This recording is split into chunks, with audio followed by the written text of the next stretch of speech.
shot at Shepperton Studios.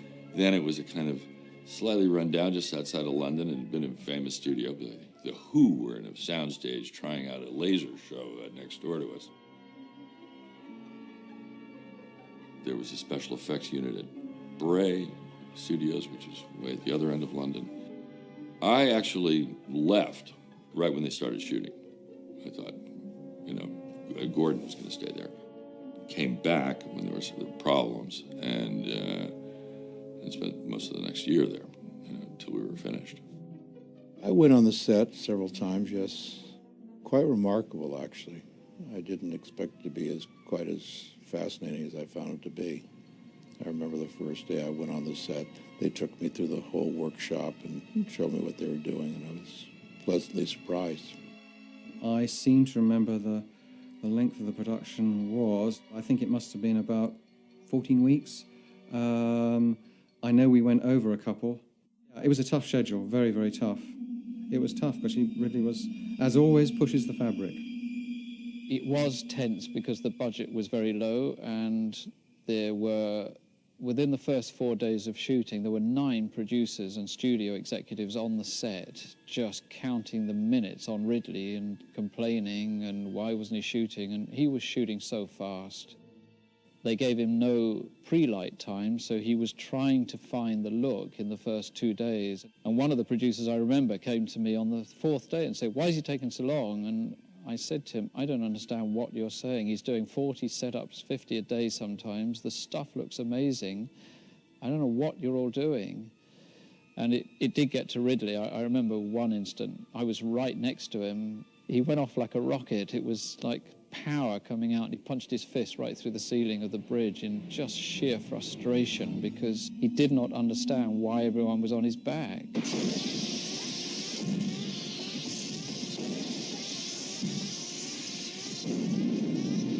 Well, of course, our first day of shooting, and all of the things start popping, and there was smoke, so much smoke. It was unbelievable. The canisters were going, and the smoke was being pumped in because we're supposed to be on fire as we're crash landing into this strange planet. I'm surprised none of us are dead. I mean, they didn't have codes like here. They have to have a water base, which took a long time for them to get. But over there was like smelt pots.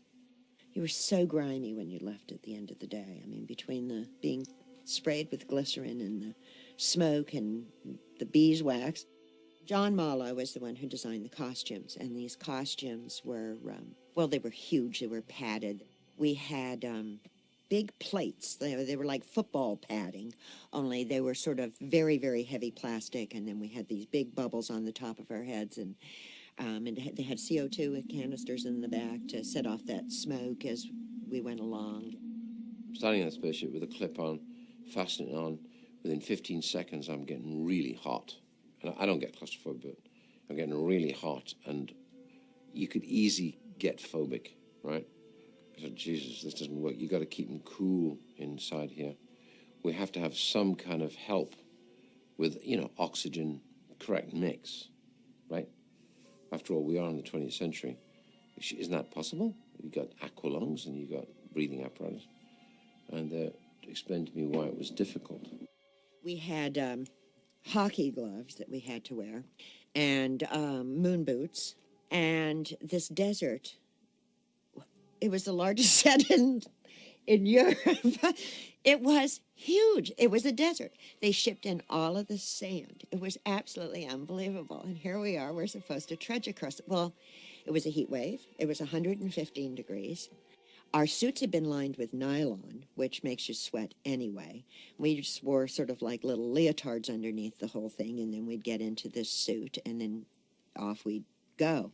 Well, they had forgotten to put in any sort of escape for our breath. Well, if you're in there for any length of period of time, you start breathing carbon dioxide. I do remember I almost passed out because a lot of that stuff was untried. They put it on you, and you just tried to see if it would work for you, and I really could not breathe.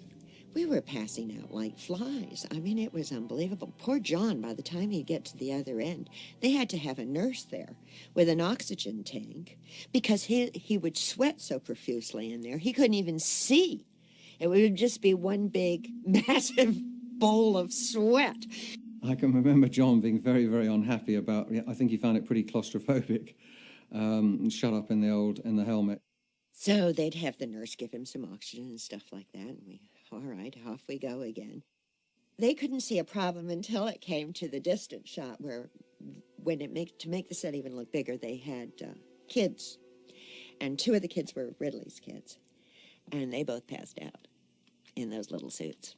So then, obviously, there must have been something that was going on, so they gave us air. That was nice of them. I mean, Ridley pushes everybody. He tends to concentrate on all aspects of the frame. In other words, he's painting his picture. And so sometimes actors who are not used to this are used to the director sort of focusing on them and them only, whereas Ridley is concerned about, the look, about the dust, about the lighting, about the way things are dressed and things like that. I think they found sometimes that they were probably being a little bit neglected. And I remember Tom had some kind of angry words about having to hang around a long time on set.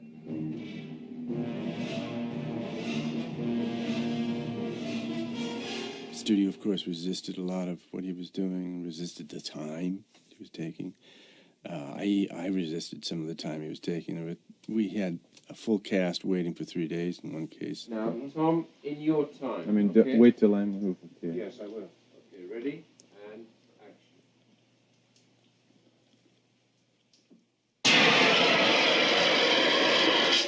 Ready, Tom? Turn back to me now. Ready? And we all were getting pretty disgruntled. But it was all worth it. We all knew we were making a classic. The first week, I had to I think, grab Jonesy, and I was wearing glycerin because this was supposed to be hot and we were supposed to be sweaty. And we did this shot, and my face started to get very red, and I felt this incredible burning.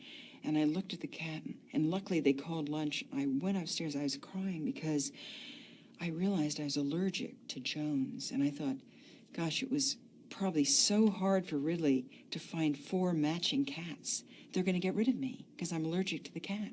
I was sure that it would have been harder to find the cats than me, and maybe it was as hard, I don't know. But luckily, after I washed my face, it was the glycerin in cat hair that I was allergic to. But I remember thinking, I'm so out of here, Everything was so claustrophobic on that set. I mean, that is one of those sets where you walked in, and there's the engine room. Well, that's fine. But connected to that is the corridor. Connected to that was the cafeteria. Connected to that was the hospital. It was all connected, the ship. So once you were on, you were on. You had to go through everything in order to get off. So you could actually walk around the set and come out in different places and never leave it. And that's, in a way, how Ridley liked it and shot it. And you couldn't see out, so you didn't know where you were. And it was almost like shooting on location, and that really did contribute to the claustrophobia and the realism. I know it really affected the actors because they, no matter where they looked, they saw Nostromo, long halls and everything. They never, with practical lighting, all inside. Because I was mostly off-Broadway actor, to be in this set, there were these beautiful, majestic sets where you could roam freely and see the whole world of the film.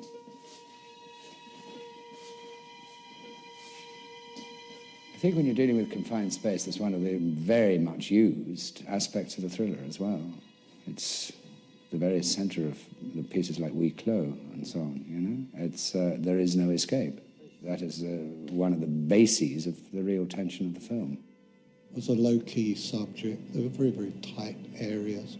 Quite difficult to light in places, so unless you were going to swamp something with front light, then it was a bit complex, especially as so much of the movie was shot handheld with Ridley, although he did some form of blocking. It didn't mean to say it was particularly where he was going to end up. He also storyboards everything. He does small sketches, brilliant. You get the light, the shade, the whole caboodle there. So it was his choice of lenses. It was his choice of where he was going with that particular camera. I suppose my effort was more in towards I covered most of it with a second camera, tended to do the tighter shots when his camera wasn't in my shot. Ridley was really subjective. He was operating the camera, so I don't think he could really pull back. We sensed right at the top that he wasn't able to pull back and be objective and come to us and talk to us about specifics. So being with an extraordinary group of actors allowed him to do what he was doing in terms of just composing this magnificent-looking film, looking through the camera. He did something no director's ever done before or since. He had about 5 or 6 pages of each character. And this is the actor's work usually, but he had the whole background, how many missions I'd flown, my mother and father, my family, had my whole history written out on paper. One of the things about Dallas's character, and for the other characters too, there was no history. It was hard to really, it was about the alien, let's face it. It wasn't about these character building, any one of these individuals. That was something we had to realize as we went along. I think we ought to discuss the bonus situation. Right. Brett and I, we think we deserve full shares, right, baby? Well, we were doing the breakfast scene, and it was very low energy, I remember, and I could tell that Ridley wasn't pleased, but he was again behind the camera, and as we walked away from the master with the group of all of us, Ridley suddenly turned to me and he grabbed my hand. He said, "Look, I want to give you your motivation to pick up your fucking teacup." And I went, and I burst into tears and I ran off. And he caught up with me and he said, "Oh, I'm so sorry. I'm really sorry." He said, "It's what I wanted to say to John, but I couldn't say it to him, so I said it to you." It was his second film and my first film, and he always said, it was trial by fire for us. Over the years, I've learned to communicate differently with actors on different subjects. Sometimes it's best to say nothing and let them evolve, right? And then instruct. It was interesting. We'd find ourselves going off and having lunch together and going down to the pub and talking, and it actually became like these, 7 people on the ship. It was kind of interesting, and you sort of developed your own little character from that. Well, I was from the theater, and I didn't realize that some actors really love to improvise, and Yaphet was certainly one of those. And Ridley, at that point, he was operating, and I'm not sure how comfortable he felt with our little group. And I remember that one of the scenes where there was a lot of improvisation was a scene which he used to film the rehearsals. So we never had rehearsals, and everyone just sort of went for it, which was actually a great learning experience. But it helps the film, because I think we were on edge, and we were sort of, into a survival mode. So I think it works very well. But at the time, it was hard for me because I came from such a different discipline where you are very faithful to the words of the writer. Well, Yaphet's a big guy and quite formidable, and I think he tried to corner Ridley.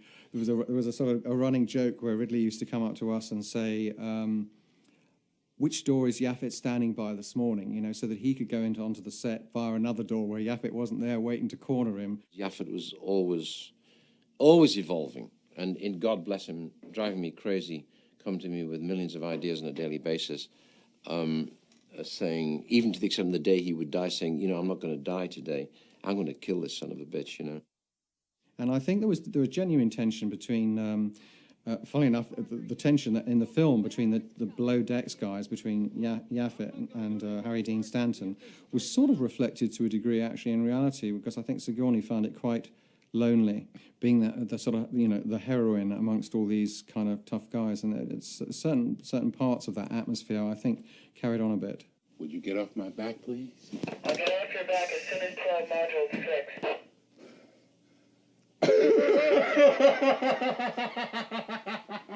Sigourney had certain nervousnesses because Ridley wasn't inviting her at all to Russia's, and it was an early movie for her, so she wasn't quite sure how she was coming over. Sigourney was the new kid on the block, and they all felt that she wasn't really doing that good a job in the scenes with her. And they were grumbling among each other. and felt that it might hurt the success of the film. And she and Yaphet especially would argue a lot in between scenes, but that manifested itself in the movie that was very convincing. Anybody say nothing? I'm thinking. Oh, think fast.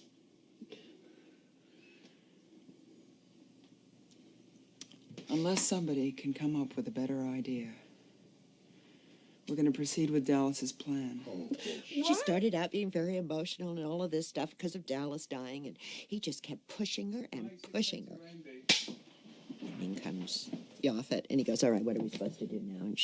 And then there's the scene, and then she says, I'm the captain of this ship. And he looked at her and he goes, you've got to be kidding. Listen, I'm not drawing any goddamn straws. I'm killing that thing right goddamn now, and I'm not waiting. That's what I'm talking about, Parker, if you will listen. Let's hear it. I'm listening.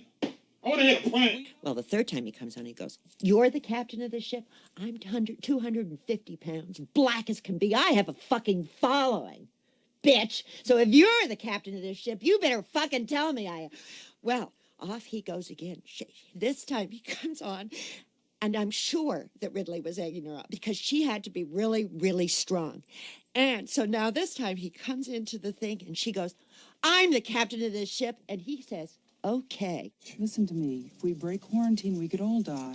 Would you open the goddamn hatch? We have to get him inside. There was the scene in the hallway when she won't let us onto the ship after this whole trudging along with the bloodsucker on John's face, and we come in, and then she starts getting upset and saying, you know, we shouldn't be there, and then I slug her. Well, every time I went to hit her, she would duck the hit. All right, what the fuck is going on? Hey.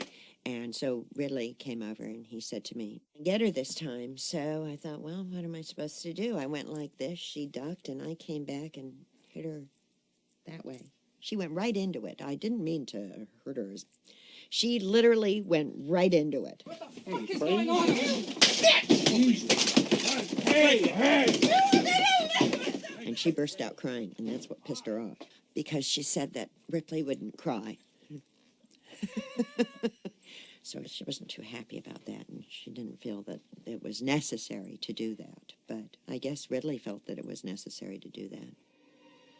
Ash was the real masterstroke, I think, in that he was completely... That was a one-off, wasn't it? That's the first time, you have corporate paranoia, right? That in there you've got a suit on the ship. The difference is the suit is a robot, is a humanoid. So when Ash suddenly became peculiar, he goes peculiar on Sigourney. And he says, I can explain everything when he's over her shoulder in the mother's womb. And she suddenly is spooked by him and realizes he's not what he seems to be. Then he goes strange and he has the sweat of milk here. And then he has to goes at it. And I always thought that was interesting, that do humanoids have sexual urges? What would be nice is that this is the closest he ever gets to a sexual relationship. Then they come in and knock his head off. Then you go from Ash to a very small person underneath, running around with, if you watch it carefully, rather dodgy arms, okay? That's a dodgy moment.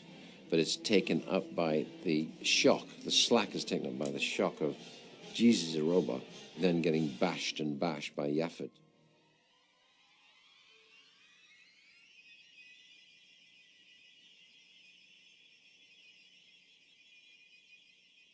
And then you've got Ian with his head stuck through the table, lying in a sea of milk and caviar and pasta and glass marbles. I thought the glass marbles were great. They're like memory, clear glass marbles.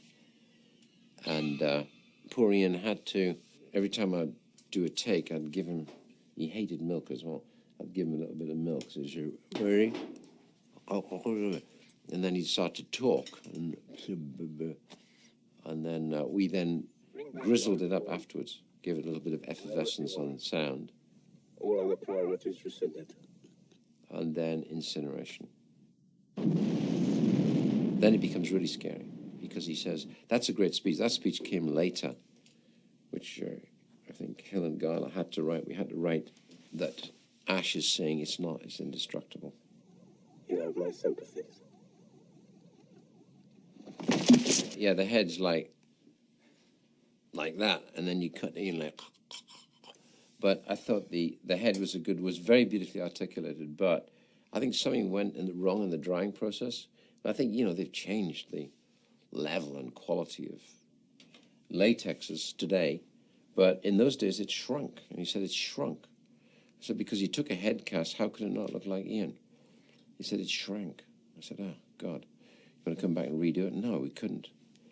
So we had to get on with it. There was no coming back on that kind of budget. You got to keep going.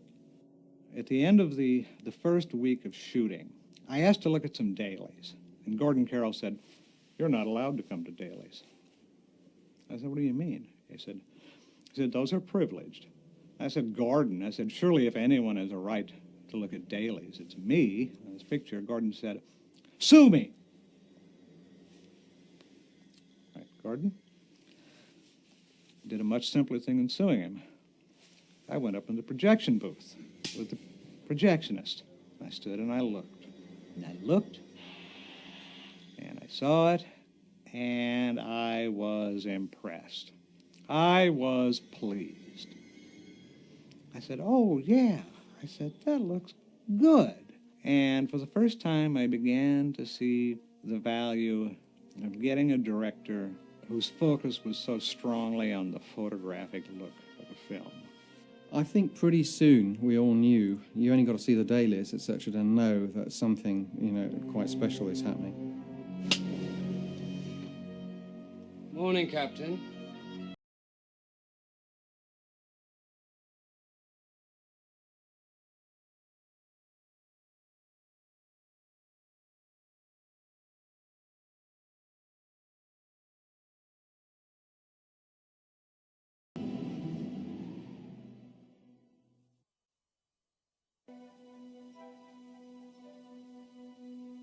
$229, take one. You're on the No. Cue the bed.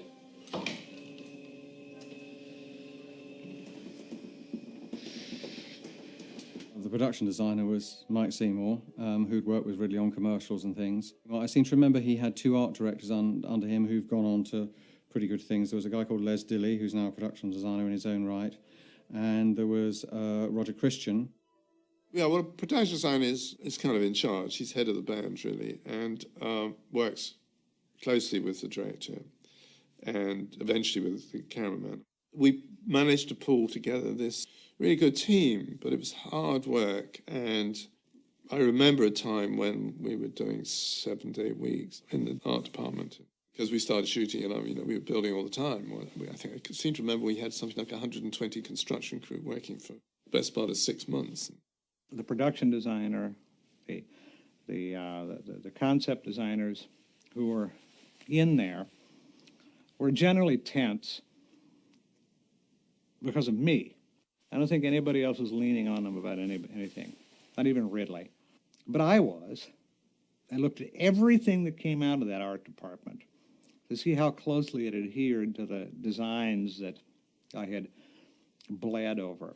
And when it didn't, I was very, very pushy. I guess the only unconventional thing was that Dan was always there, going from drawing to drawing, and he was really shepherding this thing. And I don't know that they were used to that, because Dan meddled a lot, anybody really cared about the movie, and it was Ridley that gave him the license to do it because Ridley liked Dan's advice and his input, and so the writer. Ron Josette was there as well. So the writers had quite a presence on the picture, even though Walter Hill and David Guyler wrote another version of the movie. Les was taking care of the planet and the alien exterior craft and interior and the jockey, etc. Roger was in charge of everything to do with the Nostromo. And that's when I suddenly realized that 8.2 was nothing. The whole idea of the main sort of set, and Ridley discusses me, was that he wanted the opening To be rather like being aboard the Marie Celeste, you know, the famous ship which was found drifting somewhere with, you know, evidence that people had been on it, but no evidence of the people. Ridley saw the ship very much as a metaphor for a Gothic castle or a World War II submarine, or, you know, something that still goes on in sci-fi movies, a kind of retro, accessible technology with great big transistors and very low-res video screens and everything. There's always a kind of a comfort zone there, because we all knew that even though they weren't readily available, that they would obviously have things like flat screens and there'd be high resolution, but no, we did it, you know, with great big switches.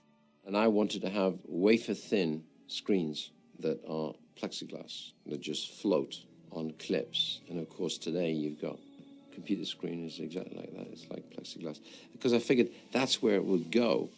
But I really got those things off Jean-Giraud Mobius, you know, when he would be drawing and speculating. A lot of his stuff you see 30 years ago is now. The ship is a strange mixture of retrofitted old technology, a kind of an industrial nightmare, like being trapped in a factory or something. And so the way I wanted to go along with that was I talked them into all these industrial symbols around and color coding of everything. I thought that would be kind of cynical and create that industrial revolution feel, you know, of people getting lost in machines, which I knew was part of the metaphor.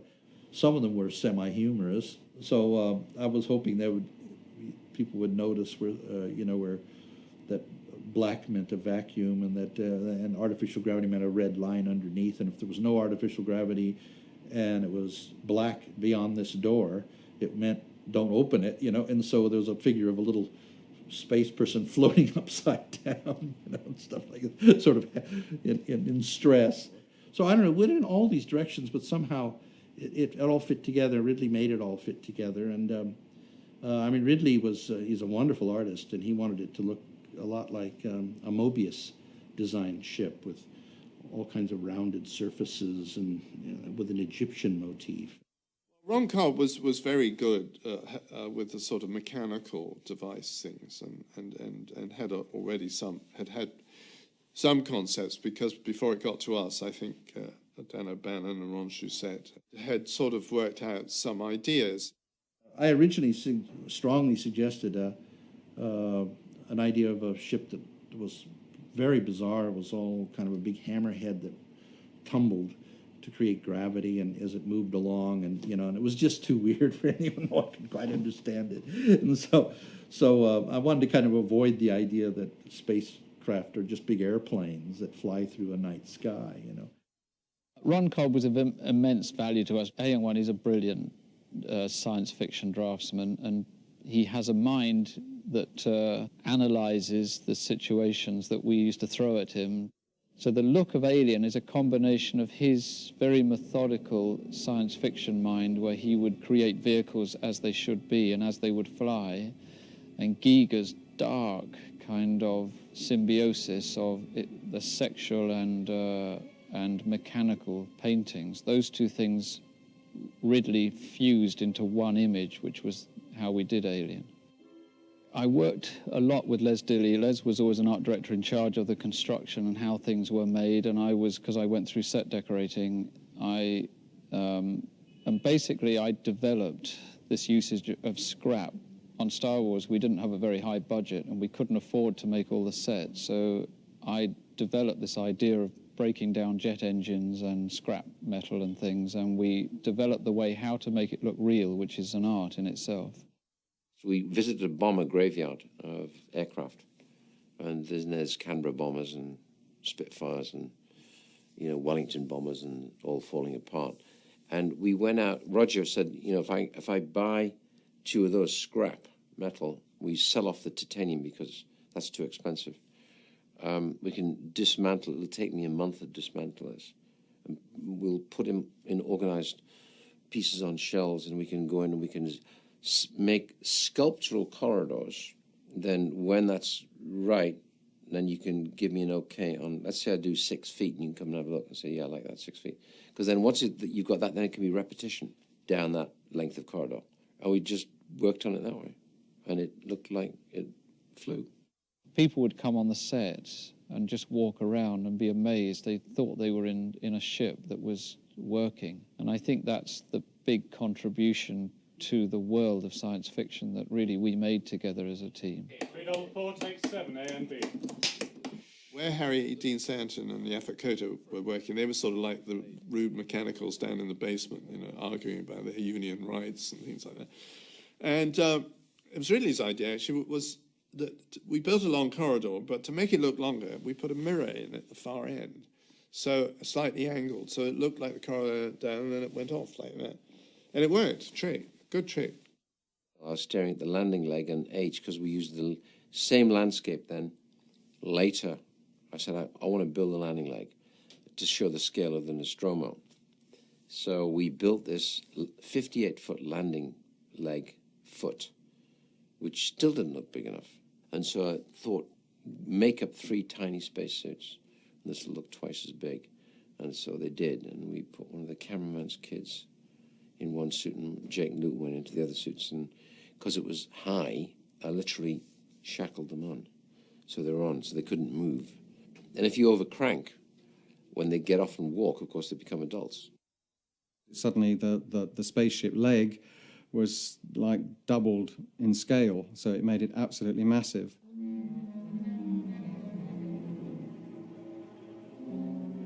There were the inevitable tensions between 20th Century Fox and Ridley and everything like that, because Ridley was pushing the envelope.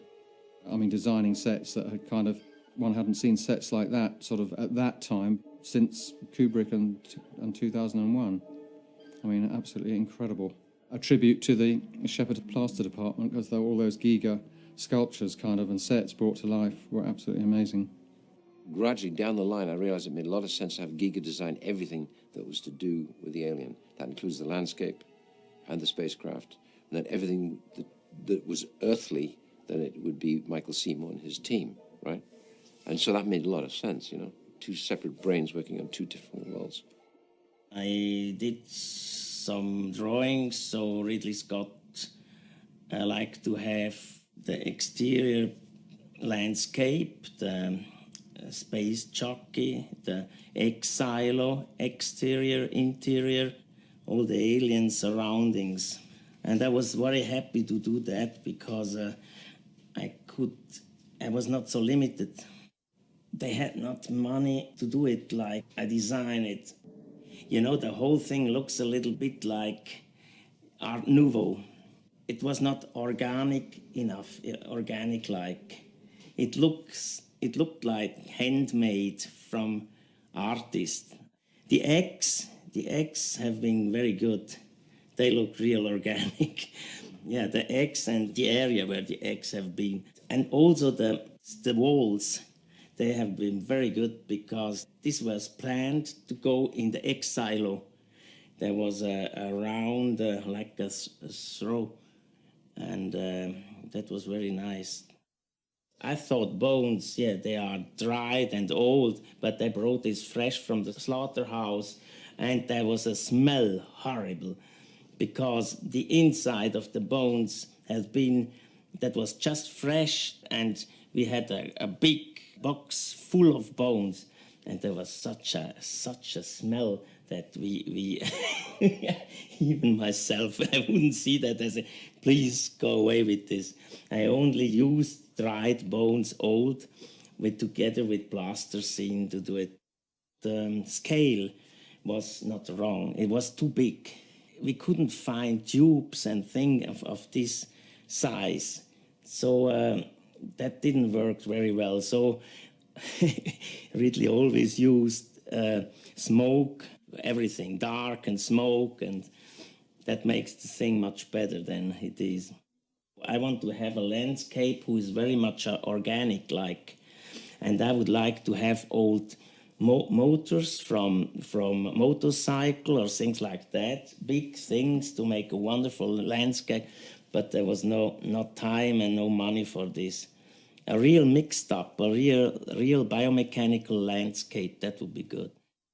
Giger's sets were so erotic, and I mean, it's big vaginas and penises, and I mean, it's like, you know, it's the whole thing is like you're going inside of some sort of womb or whatever. I mean, it's sort of visceral and all of those things, and I think all those elements came into it, and that's what makes it really work. On the so-called space jockey, which Giger, by the way, designed that whole set, the alien, and he hand-brushed the alien, airbrushed it himself, and got on a scaffold and airbrushed the whole set so it would have that eerie texture. But the thing was this. They didn't want to give us, it was too expensive a set. They didn't want to give it to us. They said, well, look, you're only in here one time. It's different if you keep using this set. This is massively expensive. This whole big creature and this big back wall. They're saying, no, we can't give you this. It's absolutely too expensive. I think it was like $400,000 or $500,000. They said, this is not your main set. You're just going to have to walk by and see a skeletal imprint in the mud of this 15-foot creature. And then you'll walk into this strange-looking building. It doesn't have to have these immense walls. It'll be a bunker or something that's weirdly constructed at angles. And that's it. We can do that cheaper, and that's where we got to stop you. Some of these things, you're just going wild. But the space jockey was one of those things I said, look, I can't cheat this, you know. It's got to be real. It's kind of the cockpit or the driving deck of whatever this craft was. And Giger had done this drawing, which I loved, and I said, this has got to be it. But Ridley and I kept after him. He said, look, we need this because this is our Cecil B. DeMille shot. You got to have this so that when they see this, they know it's just not a little, like we were going to do a Roger Corman movie. You got to have the people walking in, not miniatures, camera pull back, and they're on this thing, and it's the most amazing set you've ever seen. Your jaw drops, and you know you're watching an A-level movie. Ridley sort of was, loved having sets, so we would go on discussing ideas for sets and things, and so he would want something more. So I would get designed like storerooms and other pieces of action, and I kept building sets. And the guy from Fox, who was kind of very concerned about the fact we were running over schedule by like 4 weeks, was doing his best to stop that happening. So he would find out where I was building a set and have them pulled down, so we never got to shoot them. That happened on 2 or 3 occasions. There's this set, which I think was an air shaft set or something, and there was this continual tussle with Ridley saying, I want that set, I want to shoot on that set. And Peter Beale would go around knowing exactly what Ridley was like. He'd discovered over the weeks of shooting, and he would actually do sort of like a march around the studio and look in all the stages to make sure that all the sets that were being built, there was nothing that was being built without his approval. And I seem to remember it was this tussle of him saying, that is not going to be built, we're cancelling that set. And Ridley saying, no, build it, build it. I mean, it's one of those things that we could have gone on and on and on. We'd have built other things and bigger things and more spaceship and more hidden trannies. I mean, there's whole sequences which were cut out. There's a sequence where initially the alien creature gets Scarrett, the captain, and then he cocoons him and he's stuck to a wall in one of the storerooms, and he's become sort of food for the alien creature, and he's just glued to the wall. There's no way she can rescue him, so she burns him.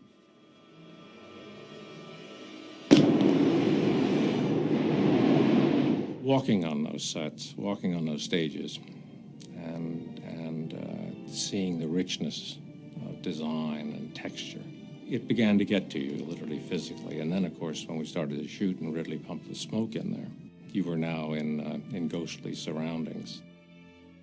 What one realized is that we were doing, that Ridley was bringing this picture to the highest possible creative level, design level, acting level, lighting level.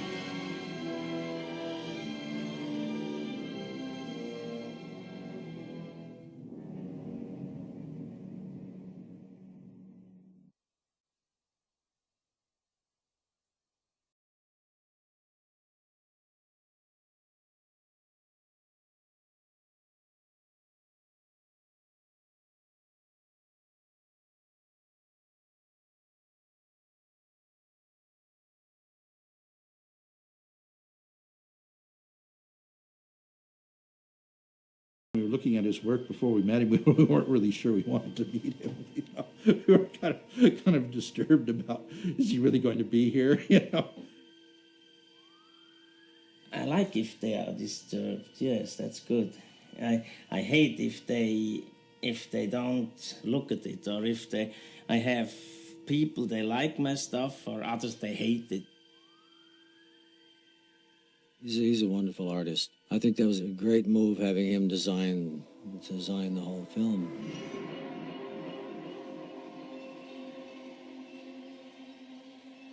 He was so strange. Most people kept him the creeps. They wanted his office way across the room than the other because he was like Dracula. He was Peter Lorre or something. He was always dressed in black, and he had a very soft voice. But there was always these horrible stories. We heard that he had the skeleton from his fiancée who had committed suicide, and people gave him the creeps. I got along with him great. Dan and I and Ridley got along superbly. Everyone else sort of thought he was so weird that they didn't work with him too much. And as a result, that was good. It was great for Dan and I because we got so much input, getting along with him so well.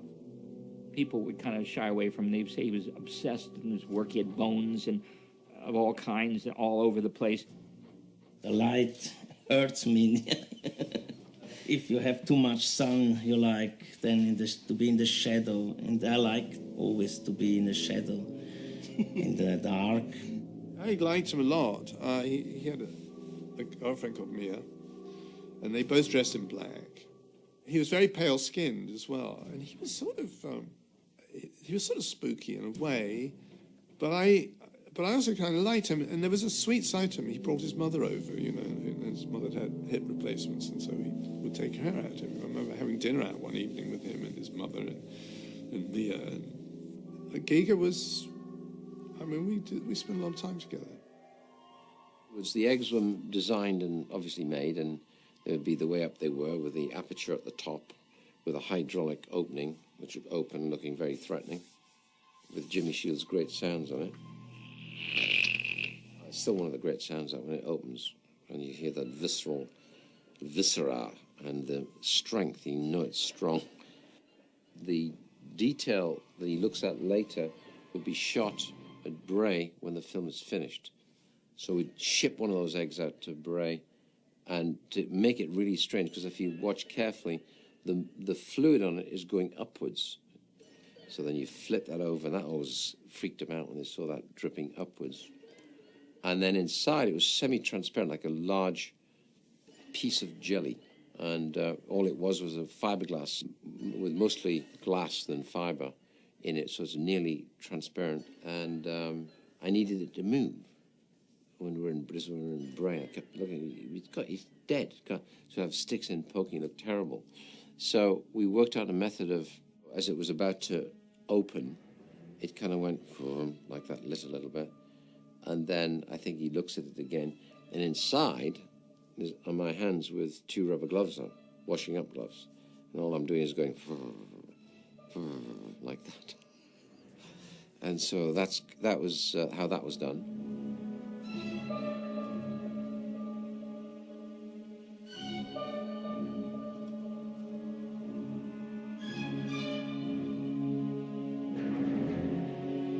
And of course, after that, he comes in and looks into the aperture opens. He backs off. We say, don't go there. He goes there, looks in, and what he's staring at is what they call Nottingham lace, which is fundamentally cow's stomach. That lacy, fleshy stuff is we call tripe. And so I got buckets of this in white plastic buckets, and I'd have to put on a white coat and gloves and handling this stuff, and I just dressed it on it. And then I couldn't find a whiplash effect of anything that you made, like a hose that was delicate enough. So I'd seen this intestine, sheep's intestine, which is actually beautiful. It's gossamer, got little lines in it. Well, it was in fragments, because all you do is cover the bits and then say, it's not enough to have him look and it explodes. You need every moment of it, and slowed down. So we slowed it down because it was really fast. You turn an airline on, it just goes whash. It happens in less than a second. Whereas I think we stretched that to maybe 1.5 seconds, maybe. And then it hits him, as he goes back, I've already got it attached to his face. So you need that bridge between him coming in to look, him looking in, what he sees, and this is like that, explosion up into the camera, then cut, where I've got this attached to his face as he falls backwards.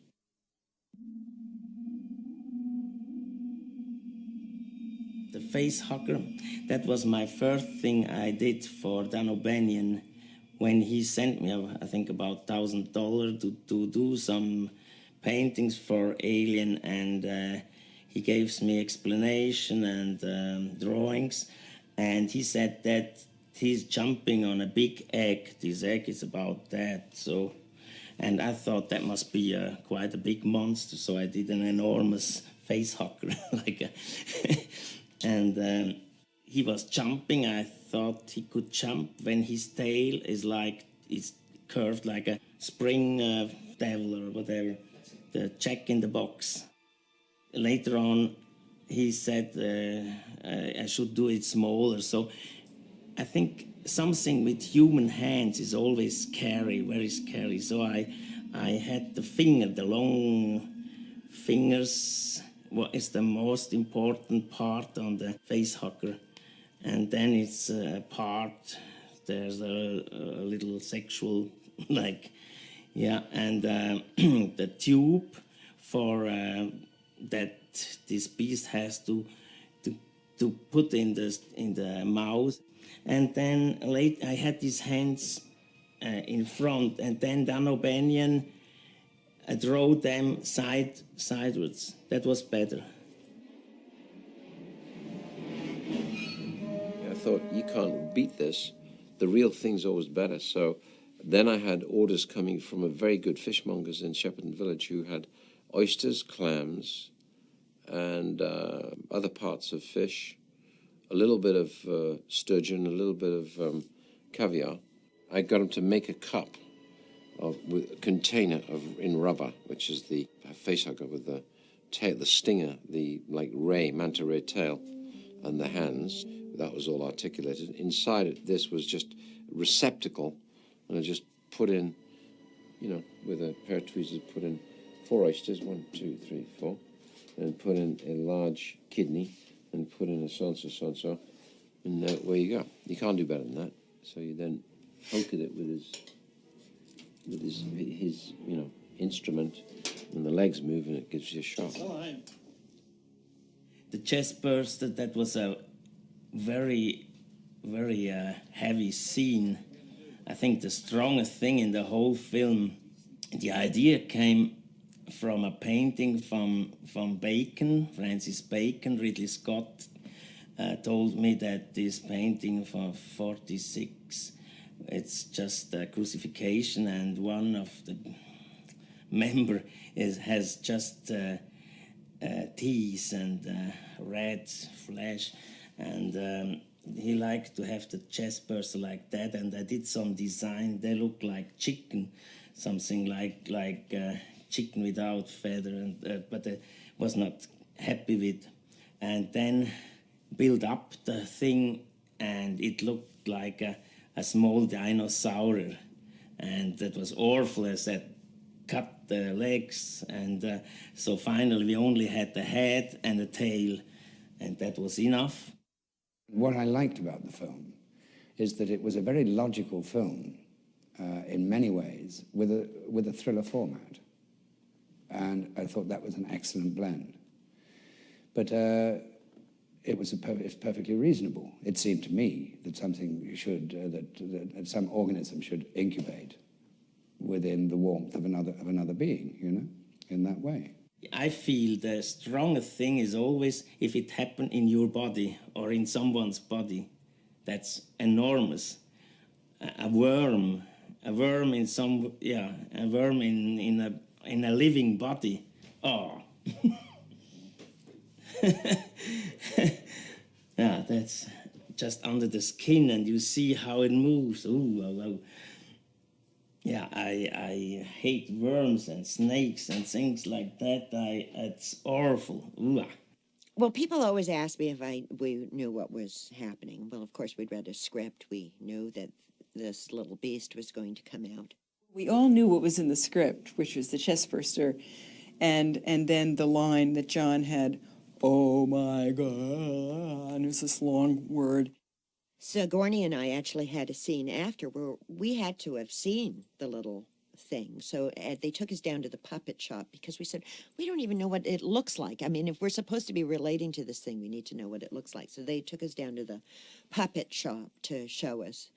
And, of course, they were so cute. I mean, here's this, like, you know, sort of penis thing with these teeth. And here's this, the guy, oh, and it's fabulous. Watch this. It breathes. See how it breathes? And then its teeth will go in and out. He starts describing this whole thing. Of course, it wasn't totally finished, but he was, like, so excited.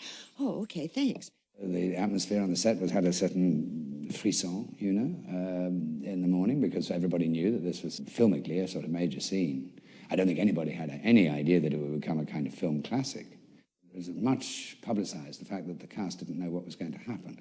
Well, of course, they knew what was going to happen. They knew that that the alien was going to arrive that way. What they didn't know is that it was going to be capped with little explosives, and that when it actually burst through, there'd be quite a shattering explosion, and that they'd all get splattered with blood and stuff. I was watching him go about all this, so I was watching the effects, how they were going to set it up, so I perhaps may have been the only one that was aware of how this was going to be done. This was going to create such a mess. It was going to be a one-take operation anyway. So the table was the round kitchen table upon which John would fall, and they'd turn him over, stretch him out, and hold him down, and then he could start. Somewhere in there would be a airline on his chest, which would let off a blast of air in pink, which will go ch like that, and they all go, Jesus, leap back, and that gives them a cut. After that, clear the set. Then we go in, and we basically screw down a artificial chest onto the table, which has its T-shirt pulled, you know, tightly on it. Then you got to razor blade this gently, because when that thing hits, you want it to burst it, because you're going to have a one shot, and in there's going to be bloodlines on high pressure pumps. They're going to blow blood everywhere. I think our call was probably like 8 o'clock in the morning, something like that. 3 hours, 4 hours goes by. So Harry's in the aisles. He's playing music. I think we even went to lunch, and we came back, and we're still sitting up there. I remember Veronica had no idea and wanted to be kept in the dark. By this point, we were wondering, what the hell is going on? So by the time they take us down to the set, the entire thing is shrouded in plastic. They have huge big buckets of offal sitting around. The place smells of formaldehyde like you wouldn't believe it. I think Nicky Alder sent one of the guys down to, Ridley being keen on reality, to the local abattoir, where they got some kind of offal and a lot of blood and nasty bits and pieces. We went and got all sorts of horrible things and buried it inside the chest. The special effects guys had arranged a ram for it to break out. When we came down to the set, there was going to be a rehearsal, which I think is great. And everyone was in black raincoats. And Ron Shusett and Dan O'Bann and the original writers of the chestburster idea were over in the corner kind of going, like kids before Christmas. I saw their faces when they brought them in. What they saw was John Hurt spread out on this table with all of these hoses. Everybody is covered up in suits. The actors walk in and they see that waiting for them. And I saw them, their faces all sort of dropped. They all sort of went like this, and their eyes got big and roamed around all over this stuff. He says, all right, well, the thing comes through the chest and stuff like that. So we'll just start this scene. And then the special effects guy says to me, oh, you'll get a little blood on you. I said, oh, okay, and so we all start. I said, John's acting, So everybody starts to lean in. And all of a sudden, Ridley shouts, cut! Because they realized that it wasn't going to break through this sort of starting scene that had been built. We had problems with actually getting the device through the T-shirt, and the T-shirt had been sort of hit with a bit of acid and stuff to make it weaker, and then very carefully cut with blades and things. And so when that thing pushes up in the beginning and doesn't come through the thing, that was actually a mistake, but it looked so good with the blood sort of surging through the T-shirt. So off we go again. So we're all leaning forward, we're all looking. And all of a sudden this thing, I mean, that was the first take. It was everybody's reaction. When that thing burst out of there, and they shot me with an entire blood pellet. It was like a jet of blood that hit I was so taken aback. My knees hit the back of the banquette, and I flipped upside down, and I had 2 cowboy boots sticking up. I turn over, I realize they're still shooting. I have to get up, and I continue acting. I was looking across the chest on a longer lens towards Veronica Cartwright and Ian Holm. Blood sprayed everywhere. And I'm thinking to myself, God, what a fantastic actress, right? God, Ian's reacting well. God, that's great. I realized that Veronica was in shock. She was so hysterical. She cried so much. I think it was real. What you saw on camera was the real response. She had no idea what the hell happened. All of a sudden, this thing just came up. Slow, Roger, and blood push out. We didn't know what it was going to look like. And, I remember blood. I looked over, and Veronica had blood all over her face. It was shocking. It was, all at once, it was like for real. There's this great master where all of us are like watching it run off, because I think we were totally taken aback by how skillful it would be. The little thing did its little, and gosh, it looked alive, and then we were all in shock. How'd they do that, as actors and as characters? The whole thing was really a trick in the cut. I mean, as I went onto the table and was in pain and so on, you might say in the pangs of birth, there was a cut to the other side of the table by which time I had been replaced by a replica body, and that I was bent double under a hole in the table. So that happened in the cut from this side to that side. And then there was quite a long time as one prop man underneath the table kept pushing this alien on a stick, saying, "Is it coming through yet, Eric? Can you see it? Is it coming through?" He says, "No, not yet, Alf." A lot of that was going on. Under the table is Roger Deakins, who had actually finally got to do the chest burst. That wasn't Giga, it was Roger Deakins. And he let it fly. And it was very simply just underneath, next to John, shove it hard through up here, hits the thing and bursts out. And then he has somebody on wires who's got to make it go, the snarl, and then reaction of the actors. Then I can go to the next setup. And meanwhile, there'll be blood everywhere. Turning, and ready, Rog, and action. Blood. Blood. No. Push it out, pump it. Snarl. Okay, and the head back. Snarl, go!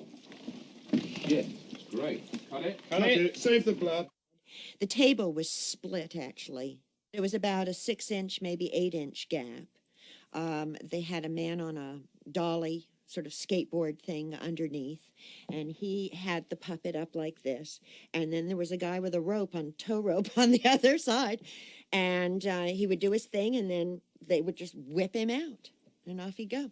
They wanted the tail to move on it, and I hit upon the idea of just putting a little tiny thin plastic tube down the end of the tail, and just valving about 100 pounds to the square inch through the tail, and it made the tail do that as it went whistling off across the floor. And it was something that took us 5 minutes to do, and we thought that was going to be one of those things that was going to take us for ages to do. Things could be done in post today. We'll digitally do the little baby alien and stick him on later, etc. But we had to do it kind of then. So it's the same old kind of elastic band and chewing gum making movie type mentality that I think we were forced to use, but it's very, very effective when it's cut well and shot well. It works incredibly effectively. To me, when I look back, it's John's performance that's heartbreaking. He's our hero. And that this could happen to him is still, spine-tingling.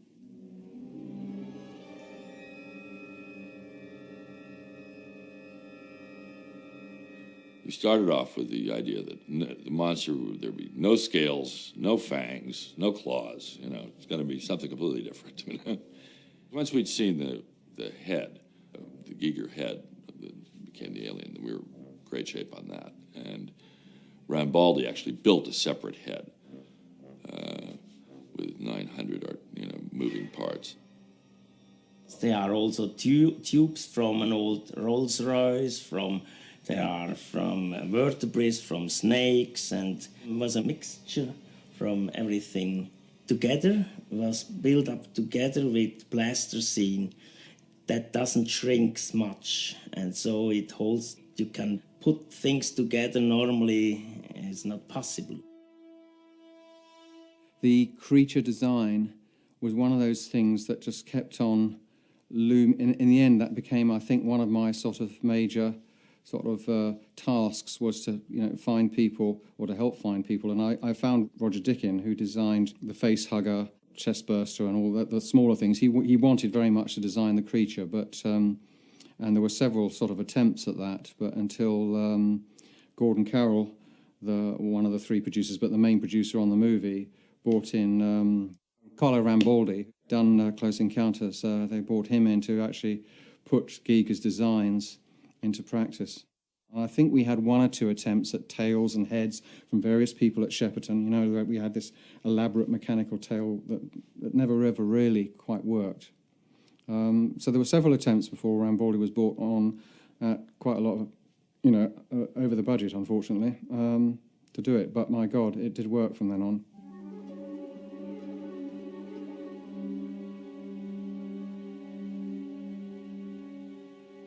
Because the Giger is the author, number one, of the creation of Alien, I don't suggest anything about modify something, the detail of the vein, of the muscle, of the face. No. In this case, the creator is Giger. When the alien, the actual alien creature, which had been designed by Giger, and manufactured by Carlo Rambaldi and his team, arrived, Ridley had a few problems with it. The mechanism, the jaw mechanism, actually had visible springs and things which were sticking out, and then the head was wider than Ridley wanted it. His paint, I think, was too long, the face. Must reduce, and too many detail. We conserve a lot of detail, but I think 20% of detail the movement no need. You modify little. The mechanism of the mouth no was very complicated. It's three movements. One cable for open the mouth, second cable the tongue coming out from the mouth, and another cable for open the small mouth of the tongue. This is general mechanical system for the tongue. This drawing, and the tongue, when open the mouth, the tongue slide. Because it's impossible to clear the actor, we use this mechanical system just for control this movement. But after this mechanism was reduced very, when the actor is inside, because this is exactly the position of the head of the actor.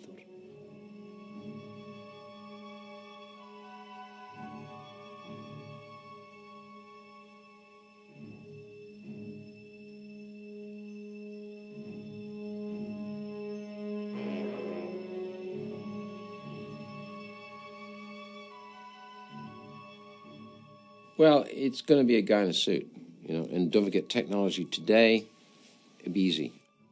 First, we tried to invent something, so Ridley asked for some people from a circus, and they tried to walk in a specific way, or he wants to put 2 or 3 people together, bend them together and to put something over, and it was always a little ridiculous, the whole thing, and it wasn't scary. And so we decided, I think it's the scariest thing is to be very close to a human being. In those days, I couldn't even get latex thin enough that wouldn't break, quickly. and would also take sculptural elements of sinew, and because you've got to lay the sinews into the rubber suit. So suddenly the rubber suit isn't like, it should have been as thin as a contraceptive and as strong as nylon, right? Because then I can crush this person into the suit and have all kinds of things built and stitched into it. I need someone extraordinarily thin, because whatever you did, there was a stuntman who was pretty thin, we put him in, he didn't look right. Funny enough, that week, the casting director had been standing in a pub and had stared at this guy who looked like probably close to 7 feet, right? And very slender, very thin, kind of elegant, and his name was Balaji. So the guy had gone over to him in the pub and said, they all lined, how would you like to be in movies? And the guy had a kind of North London accent. And he was a graphic designer. So he turned up with very bemused and curious, and he was then attached to the film for the next 10 months. And so he did all the stuff where he had to, like coming out the wall in the shuttle at the end, in the corridor coming around the corner when Sigoni's trying to get out with the cat, when he approaches Veronica Cartwright with his tail, and we get this sense of something really hideous because you hear her off camera. They built the suit to him, which was just unbelievable. I mean, his hands were below his kneecaps when he would just stand normally. So they just literally put gloves on him with elongated hands, and they put that head on him, and they sent him to Tai Chi and to mime classes so that he could learn to slow down and manipulate, and roll up. And when he first gets me, he's in a down position, and he comes up and rolls out, and it was just so creepy.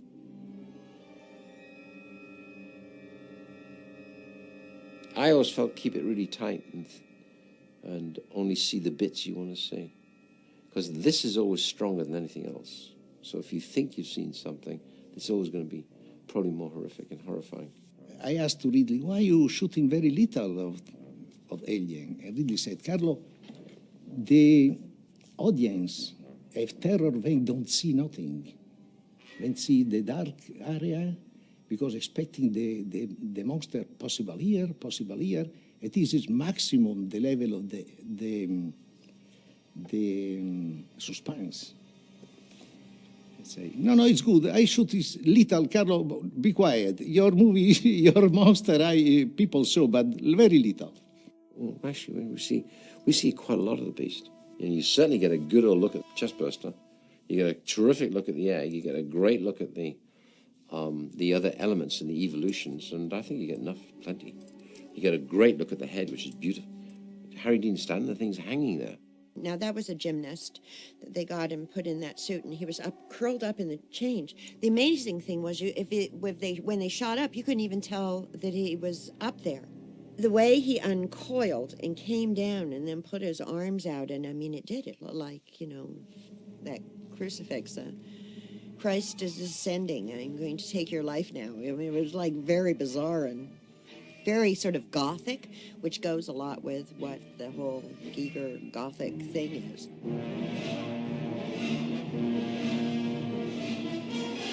Poor guy couldn't sit down, so they made a special swing for him.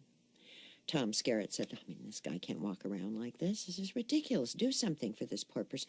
They hadn't even thought of how he was going to sit down, because you have that tail and that rubber suit. I mean, that poor thing was in that suit all day long. I came to work one day right at the lunch break, so the big doors were open, and out of the sound stage came the crew and the alien monster, still in his suit, but with the head off, thin as a nail. And he's walking with the wardrobe lady, who's 5 feet. And they're talking politics, but a very intense conversation as they're walking off to lunch. And he's got these tennis shoes on that are bright blue, Adidas. And the tail is being carried by another wardrobe guy who was a rather flamboyant guy who had this white ascot blowing in the wind. It was one of those, I wish I could have photographed that one. We used to have a dresser. His name was Mother. We called her Mother. And he was in charge of doing the alien. Of course, there was always supposed to be a lot of slime and stuff on him. KY jelly was very much in fashion at the time, and I think that was put on everything that moved in front of the camera, on the alien, was dripping from everywhere. I have never seen bigger tubes of KY jelly. They were like gigantic sizes. And then you'd have Mother going, I'll do it. And then he would come running out with his huge big tubes of KY and start caressing this poor alien's ass, rubbing it and making it glisten. And, oh, God, it was hysterical. We did have some good times.